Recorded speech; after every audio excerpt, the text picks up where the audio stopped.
Assalamualaikum warahmatullahi wabarakatuh. Salam sejahtera untuk kita semua.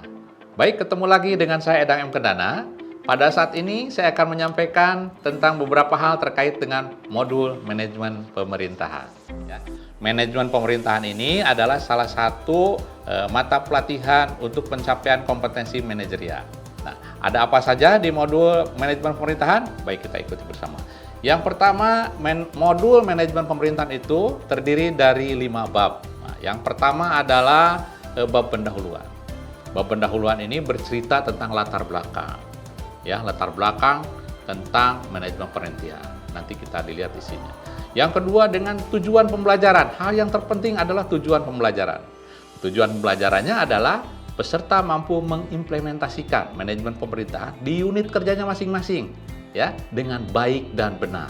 Nah, begitu. Jadi dapat mengimplementasikan manajemen pemerintahan di unit kerjanya masing-masing dengan baik dan benar. Itu yang menjadi tujuan pembelajaran. Beberapa hal yang ingin disampaikan di dalam modul ini, ya, terkait dengan bab berikutnya. Bab berikutnya itu adalah berbicara tentang konsep dasar manajemen pemerintahan. Nah, di sini akan diuraikan apa itu manajemen, ya, atau lebih singkatnya apa itu pengertian manajemen. Ada di sini disampaikan beberapa pendapat ahli tentang manajemen. Juga disampaikan juga beberapa pendapat tentang pengertian pemerintah dan pemerintahan yang kadang-kadang kita salah mengartikan. Nah, ya, pemerintah dengan pemerintahan itu kadang-kadang salah kita mengartikan. Nah, bagaimana menurut para ahli? Sudah ada di dalam. Juga yang terakhir adalah menyampaikan tentang manajemen pemerintahan. Banyak yang menyampaikan para ahli tentang manajemen pemerintahan. Nanti Bapak Ibu bisa membandingkan pendapat para ahli dari yang satu dengan yang lain. Nah, bagaimana penerapannya di kita, lebih khusus lagi penerapannya di lingkup instansi kita masing-masing. Baik Bapak Ibu, untuk bab berikutnya berbicara tentang manajemen dalam organisasi pemerintahan. Nah, ini juga tidak kalah pentingnya. Dimasukkan di sini dalam rangka melihat ada lembaga-lembaga negara yang dibentuk berdasarkan Undang-Undang Dasar 45 gitu ya Pak. Bapak Ibu sudah pada ketahui semuanya. Salah satunya adalah presiden. Presiden itu, nah, sebagaimana dimaklumi bahwa negara Indonesia itulah negara kesatuan yang berbentuk republik, dipimpin oleh seorang presiden. Nah, presiden ini dalam menjalankan kekuasaannya ini adalah dibantu oleh para menteri, ya, dan unsur penyelenggara pemerintahan daerah. Nah, terkait dengan urusan pemerintahan. Singkat kata, di sini kelembagaan itu ada kelembagaan pemerintah pusat, ada kelembagaan pemerintahan daerah, unsur penyelenggara pemerintahan daerah. Ada lagi yang namanya juga desa, ya, terkait dengan karena undang-undangnya berbeda. Nah, terkait dengan pemerintah pusat, di sini adalah ada kekuasaan presiden masalah urusan pemerintahan, ya, itu dibantu oleh para menteri. Maka presiden membentuk kementerian, ya, menjadi 34 kementerian Kabinet Indonesia Maju yang ada sekarang ini. Kemudian juga membentuk untuk dengan pendekatan teritorial, maka dibentuklah pemerintahan penyelenggara urusan pemerintahan di daerah, ya, ada di daerah. Ada provinsi dan ada kabupaten kota. Nah, mengenai asas yang dianutnya adalah ada 3 asas. Yang pertama asas dekonsentrasi, desentralisasi, dan tugas pembantuan. Apa itu dekonsentrasi? Supaya mudahnya begini sajalah mudahnya itu. Jika pemerintah pusat ini karena urusan pemerintahannya banyak, maka mendelegasikan sebagian kewenangannya, nah, kepada pemerintah daerah, kepada gubernur sebagai wakil pemerintah pusat, instansi daerah, instansi vertikal yang ada daerah, ataupun kabupaten kota.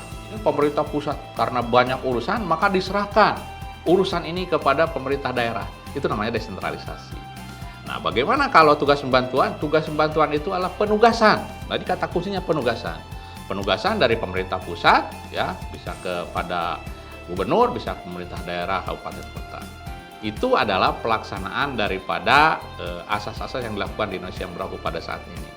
Kemudian Bapak Ibu semuanya, hal yang terpenting juga bagaimana hubungan pemerintah pusat dan daerah. Nah, ini sangat penting nih. Hubungan pemerintah dan pusat dengan daerah.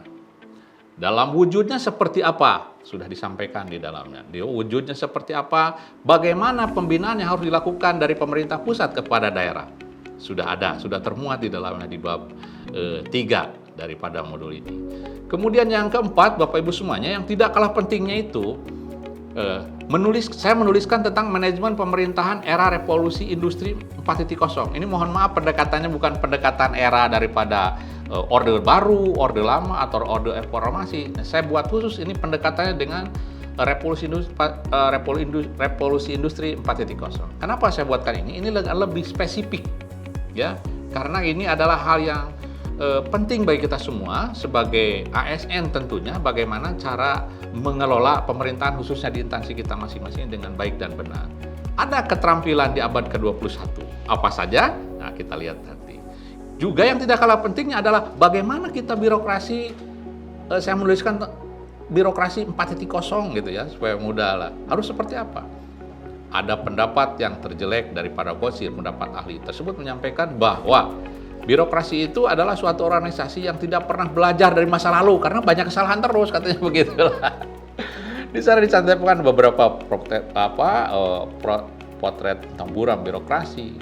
Juga ada upaya-upaya yang harus dilakukan oleh kita semuanya.